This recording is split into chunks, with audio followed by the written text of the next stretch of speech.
नमस्कार, रोकठोकला आपलं स्वागत. प्रेक्षक मी डॉक्टर उदय निरगुडकर. नारायण राणेंचं चाललं का असा प्रश्न सध्या सगळ्यांनाच पडलाय.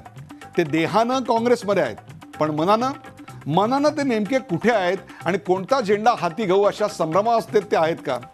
पण गेल्या काही दिवसापासून भाजपसोबतचा त्यांचा घरोबा चांगलाच वाढलाय. एवढं मात्र आत्ताच्या समोर आलेल्या गोष्टींवरून आपल्याला नक्की जाणवतं.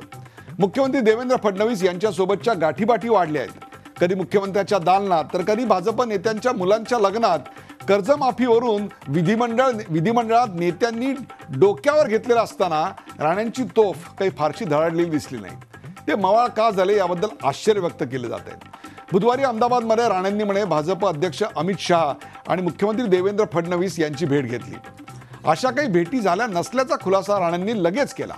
पण राणेंनी वारंवार इन्कार केला तरी कुणीच त्यांच्यावर विश्वास ठेवायला का तयार नाही? एकीकडे भेट झाली नसल्याचा दावा करायचा आणि दुसरीकडे भाजपच्या पक्षप्रवेशाची ऑफर मी अजून नाकारलेली नाही असं जाहीरपणे त्याच वेळी सांगायचं. चर्चेत कसं राहायचं हे राणेंना बरोबर कळतं. अर्थात त्यावर ना काँग्रेसकडून प्रतिक्रिया ना भाजपकडून. राणे खरंच काँग्रेसचा हात सोडून आपल्या हातात भाजपचं कमळ धरणार आहेत का? राणेंच्या प्रवेशामुळं भाजपचा काय फायदा होणार आहे आणि काँग्रेसचं काय नुकसान होणार आहे?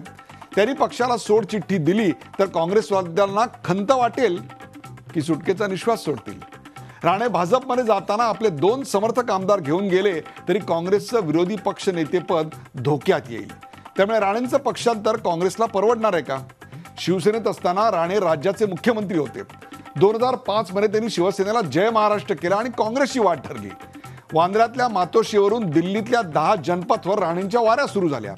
आता पुन्हा एकदा निधर्मी राजकारणाकडून राणेंचा प्रवास हिंदुत्वाच्या दिशेने सुरू झालाय आणि दिल्लीऐवजी गुजरातेतल्या अहमदाबादच्या फेऱ्या सुरू झाल्या.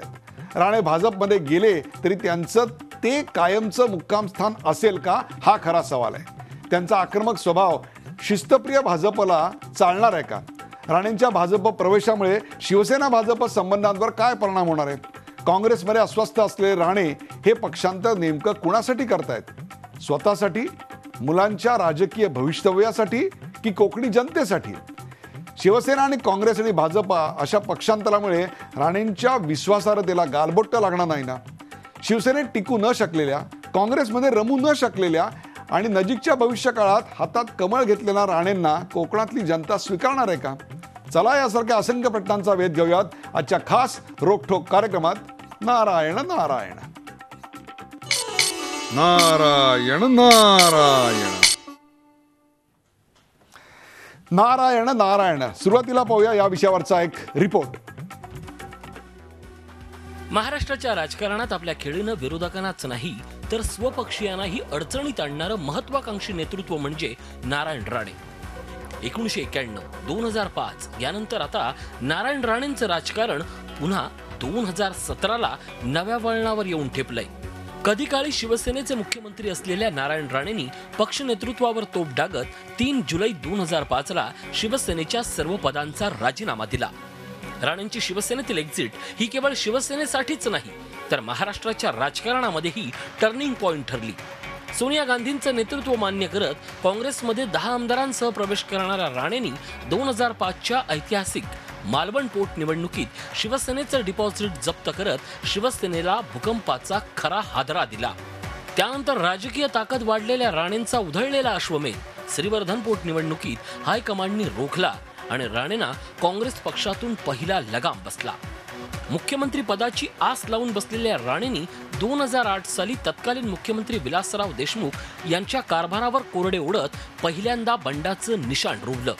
विलासरावांनंतर अशोकरावांनंतर पृथ्वीराज बाबा. प्रत्येक वेळी राणे मंत्री असूनही आपल्याच मुख्यमंत्र्यांवर टीका करत राहिले, राजीनामा देत राहिले आणि परत पुन्हा शांत होत राहिले आणि आपल्याच पक्षात एकटेही पडत गेले. आक्रमक स्वभावाचे राणे काँग्रेसवासी झाले खरे, पण दरवेळेला शिवसेनेतला आक्रमकपणा काँग्रेसमध्ये बाहेर पडायचा. आक्रमकपणाची सवय नसलेल्या आणि असे पक्षांतर्गत कैक विरोध पचवलेल्या काँग्रेसी नेतृत्वाला राणेंना शांत बसवणं बरोबर जमत गेलं. मोदी लाटेत रत्नागिरीत निलेश राणेंना पराभव स्वीकारावा लागला आणि त्या पाठोपाठ मालवण बांद्रा निवडणुकीत स्वतः राणेंना पराभवाचं तोंड पाहावं लागलं. मुंबई अध्यक्ष संजय निरुपम आणि प्रदेशाध्यक्ष अशोक चव्हाण यांच्यावर नारायण राणेंसह निलेश राणे, नितेश राणे टीकास्त्र सोडत राहिले. पण पक्षाची ढाल बळकट असल्यानं सगळे बाण फुकट गेले आणि राणेंची अस्वस्थता वाढत गेली. महापालिका निवडणुकीच्या प्रचारापासून दूर राहण्याची राणेंची भूमिकाही कुणीच दखल न घेतल्यानं विरून गेली. विधान परिषदेवरील आमदारकीमुळे काँग्रेसला मिळालेलं बळ स्वीकारायला महाराष्ट्र काँग्रेसचे नेते तयार नव्हते. या सगळ्या अस्वस्थतेमुळे काँग्रेसला राणे नको आहेत की राणेंना काँग्रेस नको आहे असा प्रश्न सर्वांना पडत गेला. दरम्यान सुरू झाल्या राणेंच्या भाजप प्रवेशाच्या बातम्या आणि राजकीय चर्चा. पण जे पोटात तेच ओठात अशी भूमिका घेणाऱ्या नारायण राणेंना संयमशील काँग्रेस सहन झाली नाही तर शिस्तप्रिय भाजप सहन होणार का हा प्रश्न आहे. 2005 मध्ये शिवसेना औषधालाही शिल्लक ठेवणार नाही असं म्हणणाऱ्या राणेंसोबत तेव्हा 10 समर्थक आमदारांची साथ होती. ती आता कमीत कमी आणि जास्तीत जास्त 2च आमदारांपर्यंत येऊन ठेपली आहे. चंद्रकांत दादांसारख्या पक्षातील दावेदारांची आव्हानं तयार होत असताना पुन्हा दादांसारख्या प्रतिस्पर्ध्याला भाजपात आणणं देवेंद्र फडणवीसांची डोकेदुखी वाढवणार तर नाही ना हा प्रश्न कुणीच नाकारत नाही. आणि या सगळ्यात महत्वाचं म्हणजे नारायण राणेंना आता नेमकं काय हवंय? राज्यात मंत्रिपद, केंद्रात मंत्रिपद, राज्यसभेची खासदारकी, त्यांचं लाडकं सिंधुदुर्गाचं पालकमंत्रीपद, मुलांचं राजकीय भविष्य की ईडीच्या ससेमेराच्या संकटापासून संरक्षण? या एका प्रश्नाच्या बहुपर्यायी उत्तरावर राणेंच्या भूकंपाचा रिश्टर स्केल ठरणार आहे. आणि त्यावरच ठरणार आहे हा भूकंप आहे की केवळ सरकलेला प्रस्तरभंग. Bureau report, Zee media, Mumbai. Narayan Narayan या विषयावरचा हा विस्तृत रिपोर्ट आपण पाहिलात आणि त्याचीच चर्चा करण्यासाठी आपण आमंत्रित केले. आपल्या सोबत आहेत भारतीय जनता पक्षाचे मुख्य प्रवक्ते माधव भांडारी. माधव भांडारी आपल्याबरोबर आहेत. सर, आपलं स्वागत. आपल्याबरोबर आहेत काँग्रेसचे आमदार आणि प्रवक्ते भाई जगताप. भाई जगताप, आपलंही स्वागत. अरविंद भोसले शिवसेनेचे प्रवक्ते आपल्याबरोबर आहेत, त्यांचंही स्वागत. सामाजिक कार्यकर्त्या अंजली दमानिया आपल्याबरोबर आहेत. अंजली दमानियाजी, आपलंही स्वागत. आणि मिड डे या अग्रगण्य वृत्तपत्राचे राजकीय संपादक धर्मेंद्र जोरे हे देखील माझ्याबरोबर आहेत, त्यांचंही स्वागत. सुरुवात धर्मेंद्र जोरे तुमच्यापासूनच करूया. आज दिवसभरातल्या घडामोडी एक पत्रकार म्हणून आपण अत्यंत जवळून पाहिलेल्या आहेत. नारायण राणेंची सध्याची ताकद किती आहे? मागच्या वेळी त्यांनी जेव्हा शिवसेना सोडली तेव्हा त्यांच्याबरोबर 10 शिवसेनेचे आमदार होते. आत्ता त्यांची ताकद किती आहे? धर्मेंद्र जोरे. नमस्कार डॉक्टर. आपण मला राणेंच्या ताकदीबद्दल विचारलात. पण डेफिनेटली ती ताकद 2005 पासनं अगदी डिप्लीट झालेली आहे, म्हणजे कमी झालेली आहे. आता जर बीजेपीने त्यांना पक्षामध्ये घ्यायचं राहिलं तर त्यांच्यासोबत किती आमदार येतील हाही प्रश्न बीजेपी समोर असणार आहे. त्यामुळे तुम्ही जे म्हणलात की आता जे मार्केटिंगचं राणे बोललेत आज की मार्केटमध्ये चांगला माल असल्यानंतर त्याला मागणी असतेच आणि त्यानुसार मला बीजेपी गेल्या 3 वर्षापासून बोलावते आहे. त्यांनी इव्हन 2014चं सांगितलं की 2014ला मला बोलावलं होतं. तुम्ही दिल्लीला यांनी शपथ घ्या असं त्यांना सांगितलं होतं, असं ते आज बोलले. पण स्पष्ट सांगायचं झालं तर राणेंची त्यावेळची ताकद आणि यावेळच्या ताकदीमध्ये जमीन आसमानाचा फरक आहे. आणि आता त्यांची बार्गेनिंग पॉवर कोणत्या घटकांवरती ठरते हे बघणं पण इंटरेस्टिंग आहे. आणि आजच्या घडामोडींपर्यंत जर बोलायचं झालं तर ती मी जवळून बघितली आणि मी फक्त टीव्हीवरती बघितली आहे.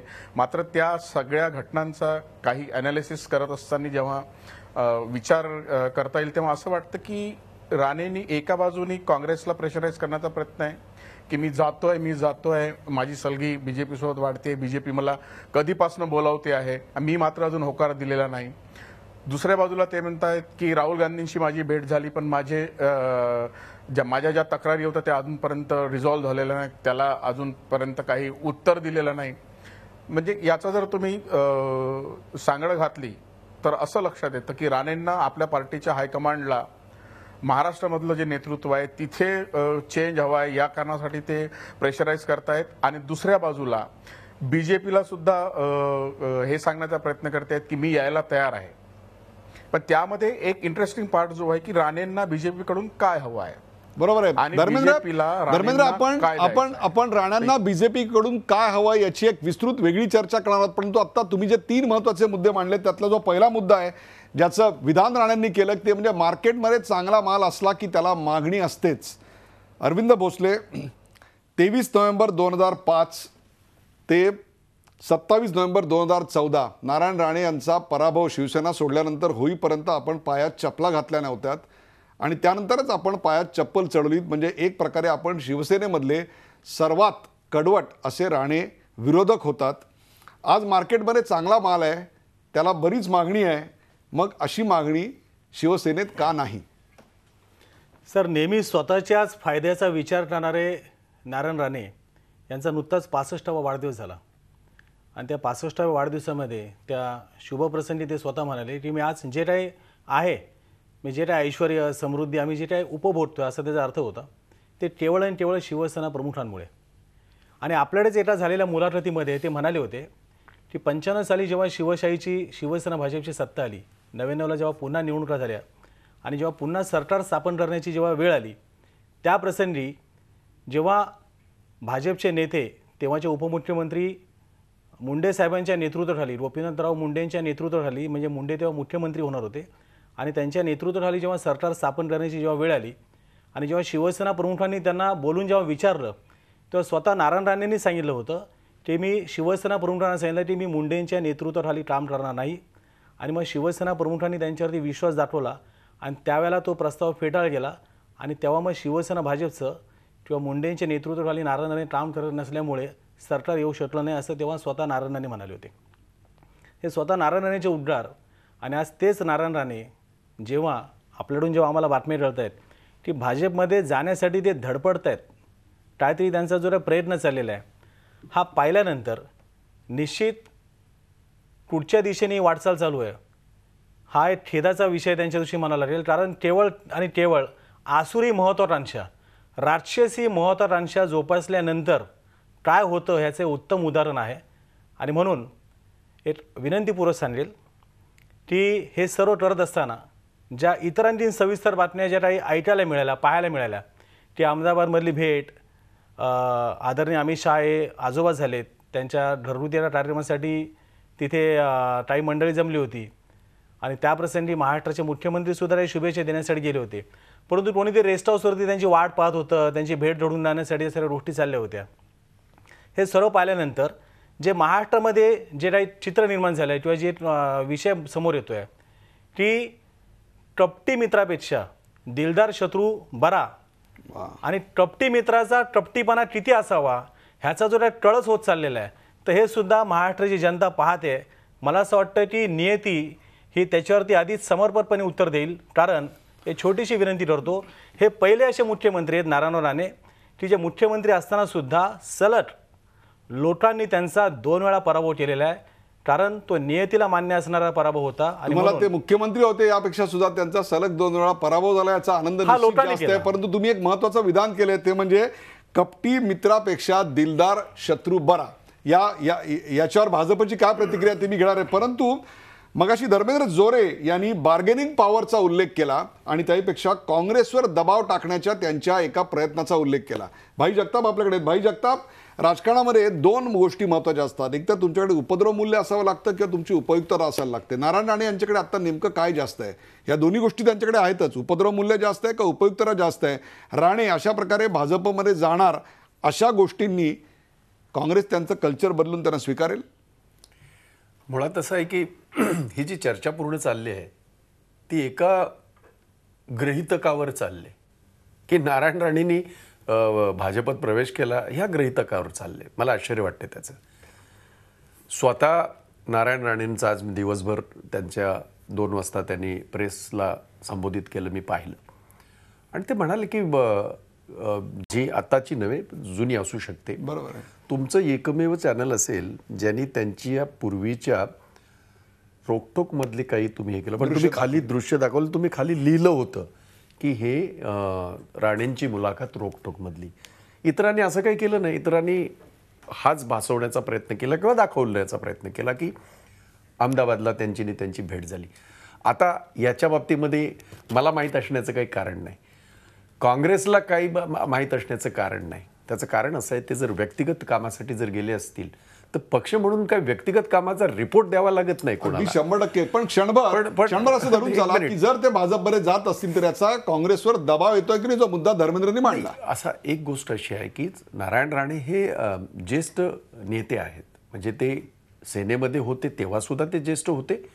काँग्रेसमध्ये जेव्हा आले तेव्हा पहिल्या फळीचं जे नेतृत्व आहे आमचं आजही, तेव्हाही होतं तेव्हा ते आले तेव्हा सुद्धा आमचं सरकार होतं तेव्हा सुद्धा. पण त्यांना प्रदेशाध्यक्षपद मिळालं नाही. नाही, असं आहे की ते तेच चांगल्या प्रकारे सांगू शकतील. माझ्यासारख्याने ते सांगणं अयोग्य राहील. परंतु मी म्हटलं तसं की पहिल्या फळीतले नेते आहेत ते, त्यामुळे त्यांच्या बाबतीमध्ये असं असण्याचं कारण नाही. त्यांची नाराजी मी समजू शकतो. त्याचं कारण असं समजू शकतो इन द सेन्स की त्यांची एक काम करण्याची पद्धत आहे, स्टाईल ज्याला म्हणतो आपण, नारायण राणे स्टाईल कदाचित म्हणा त्याला तुम्ही. परंतु काँग्रेसची स्वतःची एक स्टाईल आहे, थंडा करके खाओ, आणि ती 132 वर्षाची आहे आणि ती वैचारिक अधिष्ठानावर हे झालेली ती हे आहे, कार्यपद्धती आहे. आणि म्हणून मला असं वाटत नाही काँग्रेसवर दबाव आलाय की नाही. काँग्रेसवर दबाव येण्याचं काहीच कारण नाही. त्याचं काँग्रेसवर दबाव कारण नाही. त्यामुळे त्यांच्या उपयुक्तता आणि उपद्रव मूल्य या दोन्हीपासून काँग्रेस 4 हात दूर स्वतःला आता तरी ठेवू इच्छिते. किंबहुना असं काही होणार नाही अशी त्यांना शक्यता आत्ता वाटणार आहे. आपल्यासोबत अंजली दमानिया आहेत. अंजली दमानिया, नारायण राणे हे भाजपच्या वाटेवर आहेत अशी चर्चा सुरू आहे. आज नारायण राणे यांनी अमित शहा यांच्या भेटीचा इन्कार जरी केला असला तरी भाजपकडून ऑफर आहे, मी ती स्वीकारली की नाही याच्याबद्दल मात्र संदिग्धता कायम ठेवलेली आहे.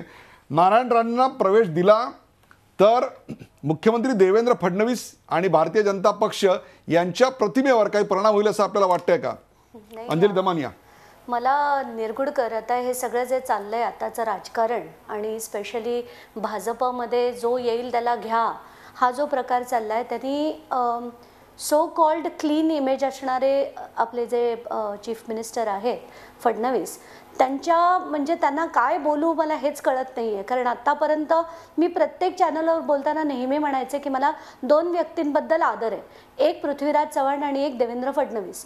पण आत्ताच्या घटकेला ज्या पद्धतीने भाजपमध्ये जो येईल त्याला घ्या, जो गुंड असेल त्याला घ्या, त्यांनी मर्डर केलं, रेप केलं, जे केलं सगळं माफ, म्हणजे भाजपात आल्यानंतर तो पावन होईल.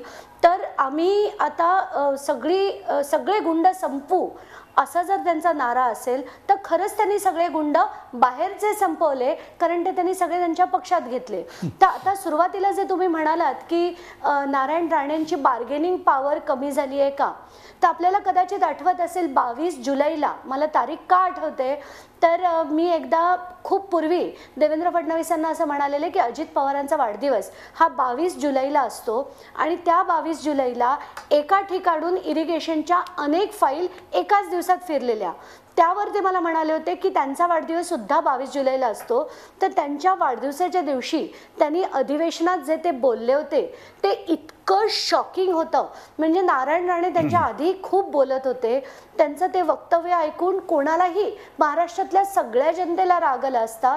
तेव्हा तावातावाने जेव्हा फडणवीस उठले आणि त्यांनी केलेलं जे वक्तव्य होतं अतिशय म्हणजे त्यांना न शोभणारं असं ते वक्तव्य होतं. ते म्हणाले तुमच्या प्रत्येकाची फाईल माझ्याकडे आहे.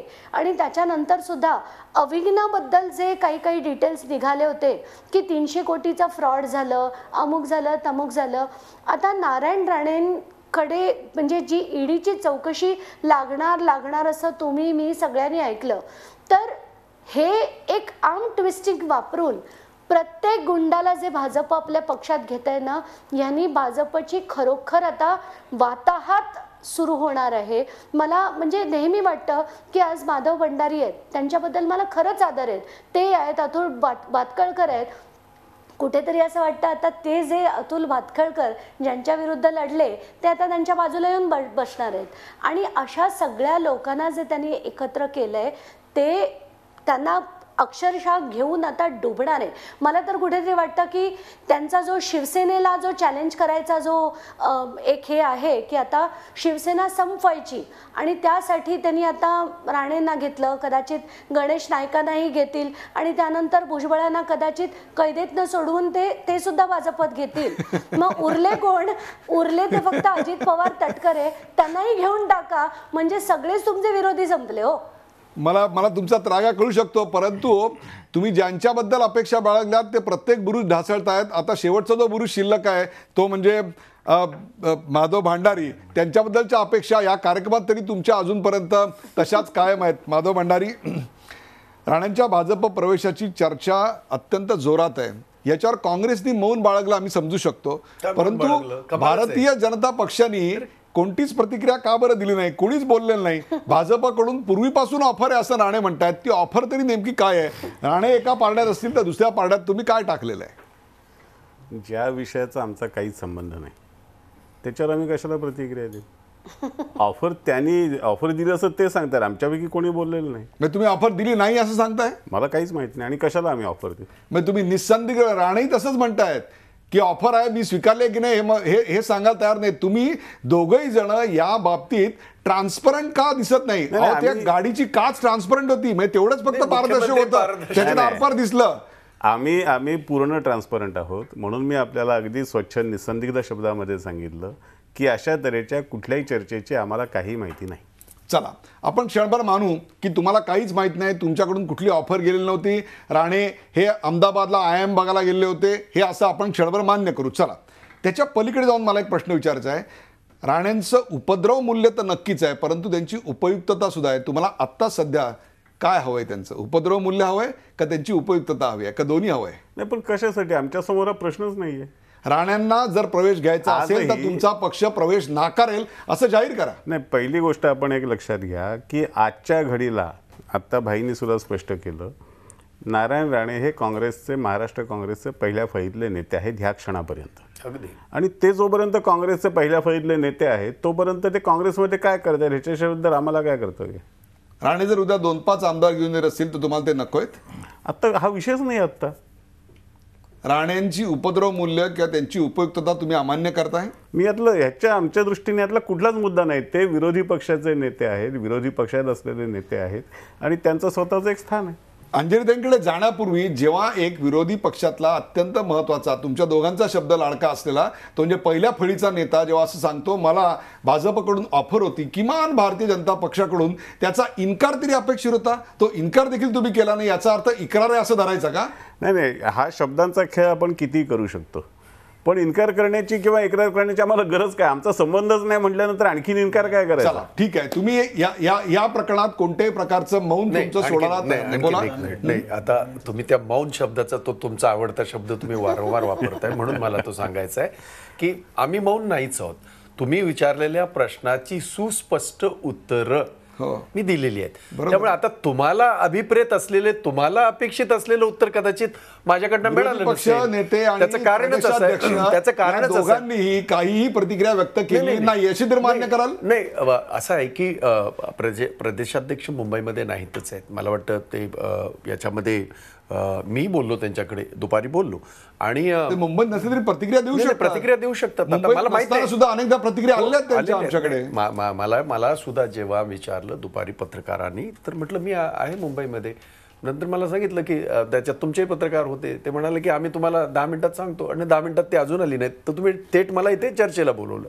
त्यामुळे चर्चेला बोलवल्यावर तुमचा प्रश्न होता, त्याला मी उत्तर दिलं बरोबर आहे. की ते आमच्या पहिल्या फळीतले नेते आहेत आणि त्यांनी स्वतः सांगितलेलं आहे की चला, माझ्या डोक्यामध्ये असं काही नाही. त्याच पहिल्या फळीतल्या नेत्याबद्दल अंजली दमाने यांच्याकडे जाण्याचा एक छोटासा प्रश्न माधव भंडारी यांना. आत्ता अरविंद भोसलेने फार चांगलं विधान केलेलं आहे तुमच्याबद्दल, आणि ते म्हणजे कपटी मित्रापेक्षा दिलदार शत्रू बरा. उद्या ही सामनाची हेडलाईन आहे की काय मला माहिती नाही, पण याबद्दल तुमची प्रतिक्रिया काय आहे? नाही, हे खूप चांगलं हे आहे, सूचना आहे, आणि त्याच्यातून त्यांनी आम्हाला जे वागवायला शिकवलं आहे त्याप्रमाणे आम्ही नक्की त्याचा विचार करू. म्हणजे तुम्ही कपटी मित्र आहात? नाही, त्यांना कुणाला म्हणायचं आहे मला माहीत नाही, तुम्हाला कोणाला म्हणायचं होतं? सर, पण त्यांनी जो सल्ला दिलाय ना तो खरोखरच उत्तम सल्ला आहे. अरविंद भोसले की आपल्या कपटी मित्र बरोबर म्हणजे कोण? असलेल्यांपैकी नाही, आपल्या बरोबर असलेल्यांपैकी कपटी मित्र कोण, दिलदार शत्रू कोण, हे एकदा specify करा. हे आपण समजून घेतलं पाहिजे. हा जो सल्ला त्यांनी दिलाय तो चांगला आहे, चांगला आहे आणि प्रत्येक माणसाला उपयोगी पडणार आहे. ज्या विषयावरती आपण चर्चा करण्यासाठी आज बसलोय ना, त्यांच्याकडून येणाऱ्या कालावधीमध्ये ते म्हणतात त्या पद्धतीने पक्षांतर झाल्यानंतर बऱ्याचशा प्रश्नांवरती उत्तरं मिळतील. छोटासा पुरणवेळ आपल्याकडे मागतो की विशेषतः मुंबई महापालिकेचा रिझल्ट लागल्यानंतर काही घडामोडींना फार वेळ आला. मुंबईतली मराठी माणसाची लोकसंख्या ही साधारणतः 23 ते 24% आलेली आहे, आणि मुंबईमध्ये महाराष्ट्राला संपूर्ण परिसर, महाराष्ट्र संपूर्ण, उत्तर महाराष्ट्र, पश्चिम महाराष्ट्र, विदर्भ, मराठवाडा, विशेषतः कोकण या संबंधित मराठी माणसाने शिवसेनेवरती जो भरभरून विश्वास दाखवला आणि अतिशय क्रमिक मराठी लोक टक्कर असताना सुद्धा मुंबईमध्ये शिवसेनेने नाही, जी- मला सगळं मान्य आहे. मी कपटी मुद्द्यावर मित्र घेतो. कोण आणि दिलदार परंतु- शत्रू कोण एवढं परंतु- फक्त सांगा, लोकांना परंतु- त्याच्यात रस आहे. परंतु कपटी मित्र कोकणामध्ये कोण, सुद्धा- अरविंद भोसले कपटी मित्र कोण आणि दिलदार शत्रू कोण? कोकणामध्ये सुद्धा शिवसेनेने रत्नागिरी असेल अथवा सिंधुदुर्ग असेल, ज्या पद्धतीने आपलं तिथे अस्तित्व आहे, दिलदार शत्रू लोकांचा- सिंधुदुर्गात आहे का? हे त्या कालावधीमध्ये आणखी स्पष्ट होईल. आणि कपटी मित्र तुमच्याबरोबर सत्तेत आहे का? कपटी मित्र जे आहेत ते कपटी मित्र कोण, ते तर जवळपास असे चित्र अंजली स्पष्ट दमानिया, चाललेलं आहे. परंतु अंजली दमानिया प्लीज. हां नाही, मला मगाशी जे म्हणायचं होतं की तुम्ही जेव्हा चर्चा करत होतात की उपद्रव मूल्य त्यांचं आहे का उपयुक्तता आहे, तर मला उपद्रव मूल्य नाही माहिती, पण मला त्यांचं द्रव्य मूल्य हे नक्कीच आहे. आणि हेच द्रव्यमूल्य त्यांचं, गणेश नाईकांचं आणि भुजबळांचं कदाचित भाजपला हवं असं वाटतंय. म्हणूनच या सगळ्यांना त्यांनी शिवसेनेत जाऊ नये म्हणून अडवण्याचा जो प्रकार होतोय आणि त्यांना भाजपत घेण्याचा जो प्रकार होतोय, तो कुठेतरी त्यांचा अक्षरशः त्यांच्या पूर्ण राजकारणातली त्यांची सगळ्यात मोठी घोड चूक होईल आणि हे त्यांना काही वर्षांनी नक्कीच कळेल. मला तुम्ही जे बार्गेनिंग पॉवरबद्दल बोलत होतात, तर त्यांच्याकडे बार्गेनिंग पॉवर जर आत्ताच्या घटकेला बघितलं तर कुठली बार्गेनिंग पॉवर आहे? What does he have except money? त्यांच्याकडे खरंच काही नाही. आणि अशा व्यक्तीला खरं तर त्याच्या मागे ईडीला लावून त्यांच्याकडनं आहे नाही ती प्रॉपर्टी त्यांची जमा करून ती परत सरकारकडे आणणं, ट्रेझरीमध्ये आणणं, हे खरं भाजपला शोभलं असतं. पण ते न करता अशा व्यक्तीला आपण आज त्यांचा जो उदो चालवलाय, म्हणजे सगळ्या मीडिया चॅनलवर मला मगाशी ती जी प्रेस कॉन्फरन्स होती ती बघूनही राग आला की मला असं वाटलं की अशा व्यक्तीला त्याला जे विचारले जाणारे जे प्रश्न होते ते बघून, प्रश्न ऐकून सुद्धा संताप होत होता की तुम्ही आज कोणाला ग्लोरिफाय करताय. अशा व्यक्तींना राजकारणात थारा दिला नाही पाहिजे. अशा व्यक्तींना भाजप घेणार का शिवसेना घेणार का काँग्रेस ठेवू शकणार, ही चर्चाच मुळात अक्षरशः वायफाय चर्चा वाटते मला. राजकारणाकडे बघायचा हा एक तुमचा दृष्टिकोन आहे, तो निश्चितच विचारार्ह आहे. परंतु राजकारण हे अशा आदर्शवादी गोष्टींनी चाललं असतं तर फार बरं झालं असतं. परंतु सध्यामधचं राजकारण जे आहे ते उपयुक्तता, उपद्रव मूल्य, त्याची संहारक शक्ती आणि त्यापेक्षा त्याच्याकडे असलेली धनशक्ती आणि काय म्हणतो ज्याला आपण, त्याच्याकडे असलेली सर्व प्रकारची शक्ती याच्यावर अवलंबून असतं. चर्चा अशी चालू होणार आहे. कुठे जाऊ नका, पाहता जी 24 आपण पाहताय. नारायण नारायण नारायण नारायण नारायण नारायण या विषयावरची रंगलेली चर्चा आपण पाहतो. आपल्यासमोर माधव भंडारी, भाई जगताप, अरविंद भोसले, अंजली दमानी आणि धर्मेंद्र जोरे. धर्मेंद्र जोरे यांच्याकडे जाऊया. धर्मेंद्र जोरे, जर नारायण राणे भारतीय जनता पक्षामध्ये गेले तर राज्याच्या राजकारणातली समीकरणं कशी बदलतील? नारायण राणे शिवसेनेतून बाहेर पडले, काँग्रेसमध्ये देखील ते नाराज आहेत, भाजपमध्ये त्यांना समाधान मिळेल असं आपल्याला वाटतंय का?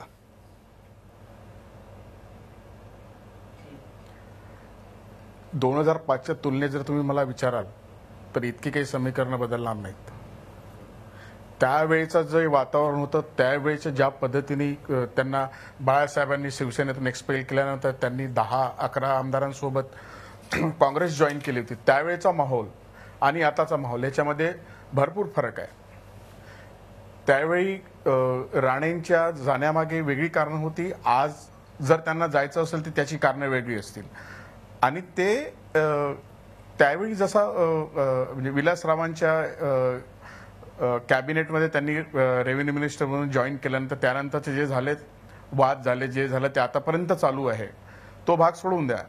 आणि आता जो आहे, आताचा जो त्यांचा प्रयत्न आहे तो त्यावेळेचा प्रयत्न याच्याशी आता कंपॅरिझन करता येणार नाही. याचं कारण हे आहे की दोघींच्या उद्देशामध्ये फरक आहे. त्यावेळी त्यांना शिवसेनेला धडा शिकवायचा होता, ज्या कारणाने ते अगदी संतापून आणि मी उद्धव ठाकरेंना धडा शिकवणारच या पद्धतीने ते बाहेर पडले होते. आणि त्यात काही दृष्टी म्हणजे काही अंशी ते यशस्वी पण ठरले. पण आता मात्र ते एका गर्दीच्या पक्षामध्ये जातील जिथे ऑलरेडी बरीच मंडळी आहे. त्यांना जर वरती जायचं असेल, जर त्यांना बीजेपीनी मोदी कॅबिनेटमध्ये घ्यायचं असेल त्यांना, तर तिथे तर तुम्हाला माहिती तिथे इतकी मंडळी आहे की hill be just one of the cabinet ministers. स्टेटमध्ये त्यांना काय करायचं आहे, स्टेटमध्ये त्यांना तो रोल मिळेल काय आणि ते ऍक्सेप्ट करतील काय. एक फक्त मिनिस्टर म्हणून राहायचं आहे, देवेंद्र फडणवीसांच्या कॅबिनेटमध्ये त्यांना राहायचं आहे की ते ठरवायला लागेल. त्यावेळी त्यांचा जो इगो होता की त्यांना विलासराव देशमुखांसारख्या किंवा अशोक चव्हाणसारख्या किंवा पृथ्वीराज चव्हाणांसारख्या नेत्यांच्या सोबत सुद्धा त्यांना काम करताना अडचणी येत होत्या. तर आता ते फडणवीसांसोबत जर बीजेपीमध्ये गेले आणि त्यांना इथली ऑफर मिळाली, इथली त्यांना पोस्ट मिळाली, तर ते काम करू शकतील का, इतके सगळे प्रश्न आहेत. शेवटी एक मिनिट, आता शेवटी जो आहे त्यांचा जो तुम्ही जे एक मुद्द्याचं जे मगाशी बोलला होता की हा सगळा रिहॅबिलिटेशनचा प्रश्न आहे. माझ्या दृष्टीने राणे हा सगळा एपिसोड जर एक चित्रपट आपण घेतला तर त्याचा एक क्लायमॅक्सचा पॉइंट असतो. इथे मेन कॅरेक्टर आहे काँग्रेसमधला वाद आणि राणे काही लोकांसाठी काँग्रेसच्या विलेन ठरतील, काही लोकांसाठी हिरो ठरतील. ज्या लोकांना काँग्रेस सध्याची पटते नाही त्या लोकांना जर राणे बीजेपी किंवा इतर कोणत्याही पक्षात गेल्या तर त्यांना थोडं बळ मिळेल, ते सुद्धा विचार करू शकतील. जर त्यांच्यात हिंमत असतील तर ते पण जातील.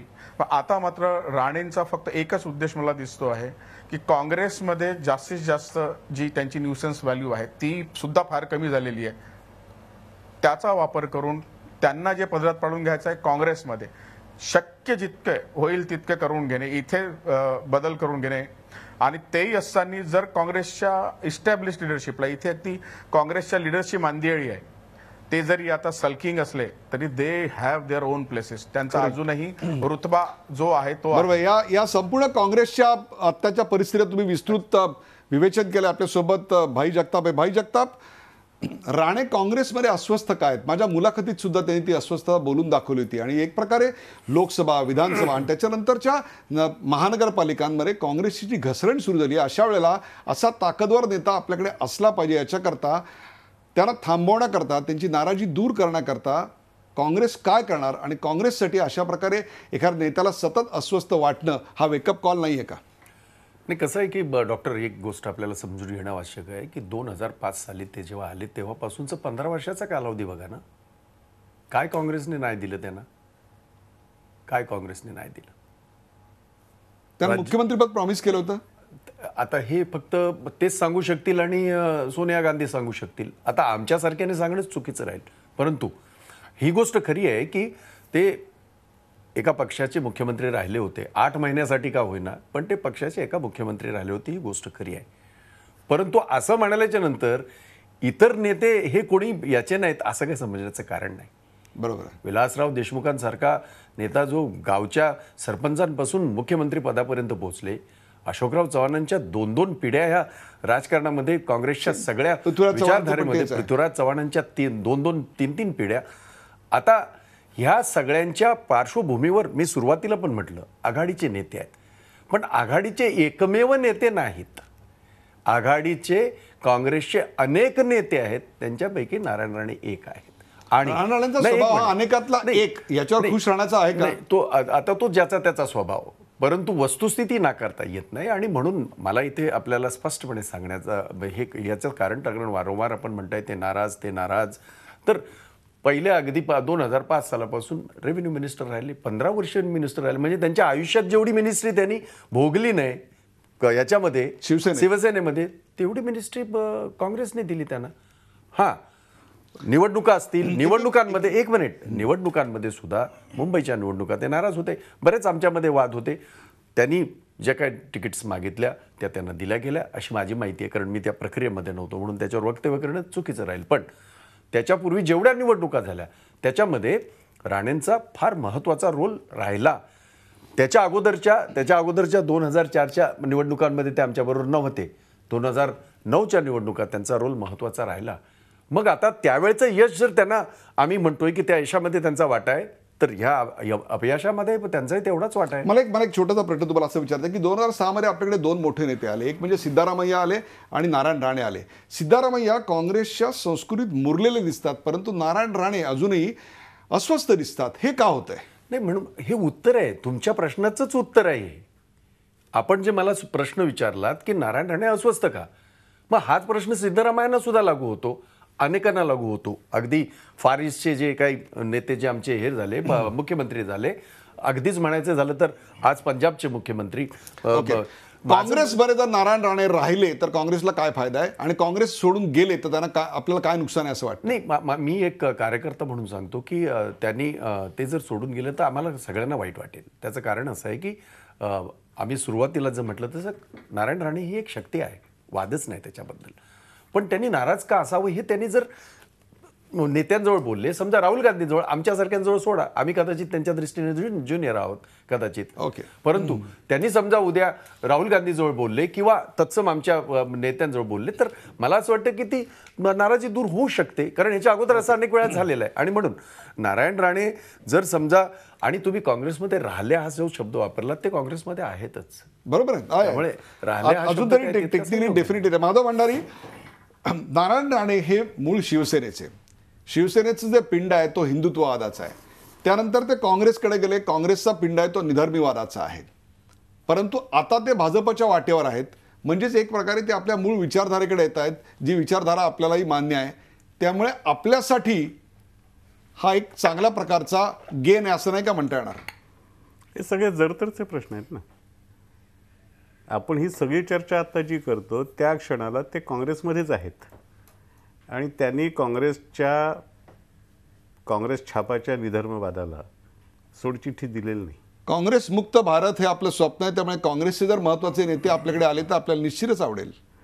काँग्रेसमुक्त भारताचं जे स्वप्न भारतीय जनता पार्टीने बाळगलं, आम्ही त्याच्याबद्दल बोलतो. 2014 पासून हे नेते सगळे आमच्या विरोधात असताना आम्ही त्यांचा पराभव केला आहे. आम्ही ज्या निवडणुका जिंकल्या तेव्हातले कुणी आमच्याबरोबर नव्हते. त्यांचं जे काही आर्थिक ताकद, आणखीन कुठल्या ताकदी व्यक्ती सगळ्या सांगतात, त्या आमच्या विरोधात असताना आम्ही त्यांचा पराभव केला आहे. त्यामुळे यातला कुठलाही प्रश्न हा ह्या क्षणाला आमच्यासाठी लागू नाही. जी काही चर्चा आहे त्याची चर्चा काँग्रेसला करावी लागली तर काँग्रेस करेल, नाही तर माझ्या दृष्टीने आज हा विषयच नाही. हां, आता मित्र समजून घेणं, बरोबर जे वावरतात ते सगळे मित्र आहेत की नाही हेही समजून घेणं हा एक वेगळा विषय असतो. म्हणजे अजूनही कपटी मित्र आणि दिलदार शत्रू हा वाद आपल्या मनात आहेच. अंजली दमानिया, नाही, एखाद्या ठिकाणी शब्द वापरणं खूप सोपं असतं, पण त्या शब्दाचे परिणाम खूप असतात. ही सूचना आहे. अंजली दमानिया, अशी कोणती एक गोष्ट असेल की जी नारायण राणे यांच्याबद्दलची भाजपला हवीशी वाटते, आणि अशी एक कोणती गोष्ट काँग्रेसमधली की जी नारायण राणेंना आत्ता ठुसठुसते आणि त्यातून त्याला बाहेर पडायचंय? नाही, ती म्हणजे सत्ता. तर तुम्ही जे म्हणालात भाजपला हवीशी वाटणारे, ते मी आधीच सांगितलं की ते द्रव्य आहे, दुसरं काहीच नाही आहे. कारण तुम्ही बघा, आज नारायण राणे, तुम्ही म्हणता ते फार मोठे नेते आहेत, ते ताकदवर आहेत, त्यांच्यामुळे निवडणुका जिंकल्या आहेत, हरल्या आहेत. मग तो व्यक्ती जर स्वतःच्याच कोकणातनं जिंकून येऊ शकत नाही आणि बांद्र्याहून उभं राहिल्यावर सुद्धा जिंकून येऊ शकत नाही, याची काँग्रेसला काय ताकद मिळणार आहे? आणि अशा नेत्याची ताकद घेऊन हा पक्ष कुठपर्यंत जाणार आहे? बरं, आज अशा नेत्याला, ज्याच्याबरोबर कोणी नाही, त्यांचे स्वतःच्या पक्षातले लोकसुद्धा नाहीत, अशा नेत्याला भाजप घेऊन काय करणार आहे? तर त्यांच्या या सरळ प्रश्नाची उत्तरं दोनच आहेत. त्यांच्याकडे असलेला पैसा हा भाजपला सुद्धा हवा आहे, शिवसेनेला सुद्धा हवा आहे आणि काँग्रेसला सुद्धा हवा आहे. त्या व्यतिरिक्त नारायण राणेंकडे काहीही नाही. आज जर आपण, मी खरंच सांगेन तुम्हाला निरगुडकर, तुमचा कॅमेरा कधीतरी तुम्ही जुहू बीचवर पाठवा आणि त्यांचा जो विशाल लोकांना बघू दे की एखादं 5 स्टार हॉटेलमध्ये सुद्धा इतक्या फॅसिलिटीज नसतील, इतकं प्रचंड मोठं जे घर बांधलंय जुहू बीचला लागून, बांद्र्याचं घर, चेंबूरचं घर, कोकणातली प्रॉपर्टी, अफाट प्रॉपर्टी, ही कुठून आली, कशी आली, ह्याची उत्तरं घ्यायची सोडून भाजप जर आज त्यांना त्यांच्या पक्षात घेत असेल तर ते कशासाठी? अशा हरलेल्या नेत्याला, ज्याला म्हणजे विधान परिषदेत सुद्धा धक्का देऊन पाठवायला लागलं, अशा हरलेल्या नेत्याला भाजप जर आज घेत असेल आणि घेण्याची ऑफर देत असेल, आणि ऑफर म्हणजे काय की तुम्ही आम्हाला पैसा द्या, आम्ही तुमच्या मागे ईडी लावणार नाही, नाहीतर जर तुम्ही आम्हाला पैसा दिला नाही तर ईडी लावू तुमच्या मागे, ईडी लावून तुम्ही पण बसाल. आज खडसेंची जी गत झाली आणि भुजबळांची गत झाली त्याप्रमाणे तुमची गत करू, हे मुख्यमंत्री स्वतः म्हणालेत. हे अधिवेशनातलं त्यांचं भाषण तुम्ही आणि मी सगळ्यांनी मिळून ऐकलंय. ते म्हणाले तुमच्या सगळ्यांच्या फाईल आहेत माझ्याकडे, काढीन मी. हे बोलणं त्यांना शोभतं का? तर मला असं वाटतं ही राजकारण ज्या दिशेने जात आहे तर मुख्यमंत्र्यांनी याचा नक्कीच विचार करावा. भाजपनी 10 वेळा विचार करावा की लोकांनी तुम्हाला विश्वासाने तिथे पाठवलंय, त्यांच्या विश्वासाला इतका तडा देऊ नका. नाहीतर जसं मी म्हटलं की उरले सुरले कोण आहेत तर अजित पवार आणि तटकरे, त्यांना सुद्धा तुमच्या पक्षात घेऊन टाका, म्हणजे संपलं. तुम्ही तुमचा मुद्दा मांडला. एक शेवटचा प्रश्न भाई जगताप आहे ना. भाई जगताप, आपण मगाशी काँग्रेसच्या वेकअप कॉल बद्दल बोललो. आज मुंबई काँग्रेसचं अध्यक्षपद गेले 1.5 महिने रिकाम आहे. त्या पदावरच्या व्यक्ती कोण आहे याचा निर्णय अजून काँग्रेस घेऊ शकत नाही आहे. असं काँग्रेसमध्ये पूर्वी होत नव्हतं, आता ते होत आहे. आत्ता एक महत्त्वाचा नेता भाजपच्या वाटेवर असं बोललं जात आहे. ते स्वतः प्रवेशाची ऑफर आहे असं सांगतायत, मंत्रिपदाची ऑफर आहे असं सांगतायत, परंतु कोणत्याही प्रकारे पुष्टी ते देत नाही आहेत, परंतु विरोध देखील करत नाही आहेत. काँग्रेस ह्याच्यातनं काय शिकणार आहे? नाही, मला असं वाटतं की काँग्रेसची काम करण्याची पद्धत पहिल्यापासून आहे डॉक्टर. आपण स्वतः ह्या बाबतीमध्ये सगळे जाणकार आहात. तुम्ही सगळा काँग्रेसचा इतिहास, भूगोल, नागरिकशास्त्र सगळं आपल्याला माहिती आहे. त्यामुळे काँग्रेसमध्ये एक प्रक्रिया होते. आपल्याला आठवत असेल की ज्या पहिल्या दिवशी जेव्हा याचे रिझल्ट येत होते UPचे, आणि मला त्या स्टुडिओमध्येच कोणीतरी सांगितलं की तुमची नियुक्ती झाली, तर मला मोठं आश्चर्य हे वाटलं. म्हटलं हे चांगलं आहे. जर असं जोक सपाट, दीड महिना तुम्ही मला सांगा एखादी नियुक्ती होत नाही महत्वाची मुंबईसारख्या ठिकाणी, ही चिंताजनक बाब नाही आहे का? कुठची नियुक्ती होत नसेल तर चिंताजनक आहेच, परंतु आपण लक्षात घ्या की देशातल्या 5 राज्यांमध्ये जे निवडणुका झाल्या त्याच्यामध्ये कमी अधिक प्रमाणामध्ये जे काही यश अपयश आलेलं आहे त्यांच्या अनेक लोकांनी राजीनामे दिलेत. त्याच्यापैकी मुंबईच्या आमच्या अध्यक्षांनी राजीनामे दिले आहे. त्यामुळे ती एक प्रक्रिया होईल. त्या प्रक्रियेतनं जे काही निघेल, आणि काँग्रेसचं प्रक्रियेशिवाय नाही होत हे आपल्याला सुद्धा माहिती आहे. आपण त्याला काही नाव द्यायचं होतं द्या, परंतु ही वस्तुस्थिती आहे. फक्त एवढंच सांगतो मी, नारायण राणेंचा स्वभाव एकंदरीत आणि काँग्रेस पक्षाचा एकंदरीत याच्या बाबतीमध्ये मी आपल्याला एक गोष्ट सांगतो ती अशी की आत्ता ह्या म्हणजे सत्तेच्या ह्याच्याकडे लालसेने अनेक लोक आम्ही आता हे गेल्या 2-2.5 वर्षामध्ये पाहिले. आम्ही त्यांना नेहमी आयराम गैराम म्हणतो. याच्या अगोदरही आम्हाला याच्यापेक्षा जास्त वाईट दिवस आम्ही 78, 77, 78 मध्ये पाहिले, ज्यावेळेला इंदिरा गांधी रस्त्यावरनं चालत होत्या. अर्थात त्यावेळेला राजकारणाचा बाज वेगळा होता, आता वेगळा आहे हे मान्य करून अंजलीताई म्हणतात आहेत, नाहीतर त्याला एकदम अंगावर येतील म्हणून मी आपलं म्हणतोय. म्हणजे दुसऱ्या याच्या वेगळ्या अर्थाने, त्यांचा 10 काही चांगली गोष्ट आहे, वेगळ्या अर्थाने, वेगळ्या 10 काही चांगली गोष्ट आहे. नाही, वैचारिक धाका असावाच जर तो विचार असेल तर त्या. परंतु काँग्रेसला वेकअप कॉल नाही, माझं म्हणणं असं आहे की अनेक ठिकाणी ह्या गोष्टीची चर्चा होत आहे. मुंबईचा प्रश्न नुसता नाही तर इतर राज्यांचा प्रश्न आहे, बाकीच्या सगळ्या गोष्टी आहेत. आणि त्याच्यामध्ये आपल्याला एक लक्षात घ्यायला पाहिजे, मुंबईच्या निवडणुका झाल्याच्या नंतर तात्काळ ह्या सगळ्या बाकीच्या सगळ्या प्रक्रिया झाल्या आणि त्यामुळे त्याच्यामध्ये वेळ झाला. पण मला असं वाटतं की नारायण राणेंसारखा सुज्ञ नेता ज्याचं स्वतःचं एक अस्तित्व आहेच, तुम्ही जरी काही म्हटलं किती कमी झालं 2005 साली काय होतं हे आहेच, परंतु आयराम गैराम मध्ये तरी त्यांची गणना होणार नाही याची काळजी ते घेतील. एक विशफुल थिंकिंग ज्याला आपण म्हणतो, अशा प्रकारचं विशफुल थिंकिंग आता भाई जगताप करतात. प्रेक्षक, नारायण या विषयावरची रंगलेली ही राजकीय चर्चा आपण पाहिली. 2005च्या तुलनेत 2017मध्ये नारायण राणेंची राजकीय ताकद कमी झाली आहे. मला भाजपची ऑफर आहे असं सांगून राणे काँग्रेस हायकमांडवर दबाव टाकण्याचा प्रयत्न करतायत, तर दुसरीकडं मी पक्षात यायला तयार आहे असे संकेत भाजपला देत आहेत, असं विश्लेषण आपल्याकडे, अशी मांडणी आपल्याकडे पत्रकार धर्मेंद्र जोरे यांनी केली. राणे म्हणजे केवळ स्वतःच्या फायद्याचा विचार करणारे नेते आहेत. राक्षसी महत्वाकांक्षा जोपासली तर काय होतं याचं उत्तम उदाहरण म्हणजे राणे आहेत, असा भडीमार शिवसेनेच्या अरविंद भोसले यांनी केला.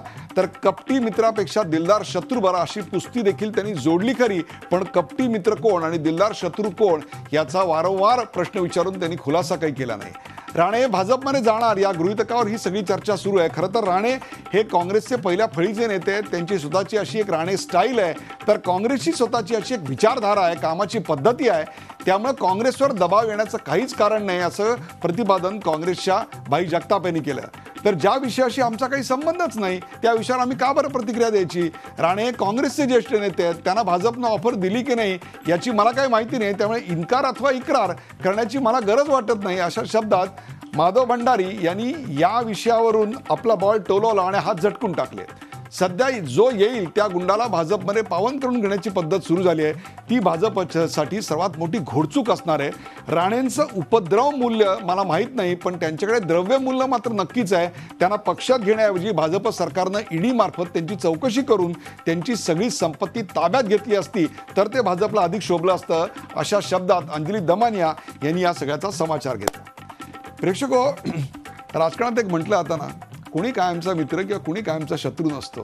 राणे हे महाराष्ट्राचे माजी मुख्यमंत्री आहेत, त्यामुळे ते कोणत्या पक्षात राहणार आणि कोणत्या पक्षात जाणार याची चर्चा तर होणारच.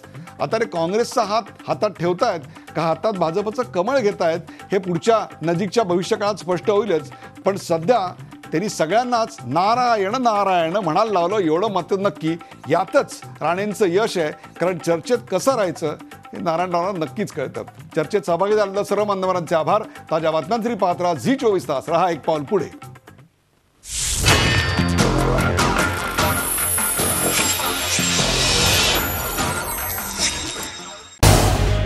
झी 24 तास रहा एक पाऊल पुढे.